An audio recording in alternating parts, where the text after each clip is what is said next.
जय शिवराय. मी पार्ले बाबा. पहलगाम काश्मीरवर जो अतिरेक्यांनी हल्ला केला आणि त्यात 28 भारतीय मृत्युमुखी पडले, या घटनेचा मी निषेध करतो. या संदर्भात आमदार संतोष बांगर यांनी एक स्टेटमेंट केलं आहे, ज्याच्यावर माझं ऑब्जेक्शन आहे. त्यांनी म्हटलं आहे, पाकिस्तानला धडा शिकवण्यासाठी 1 तास द्या, असं त्यांनी PM मोदींना आवाहन केलेलं आहे. आज सर्व देश, विरोधी पक्ष सगट, सर्व भारतीय, इव्हन देशातले आणि परदेशातले, हे सर्व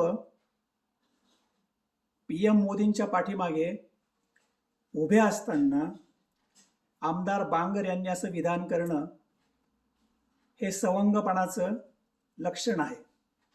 आणि या स्टेटमेंटमुळं आपले जे पंतप्रधान मोदी साहेब आहे, यांच्या नेतृत्वावर शंका उपस्थित करण्यासारखं आहे.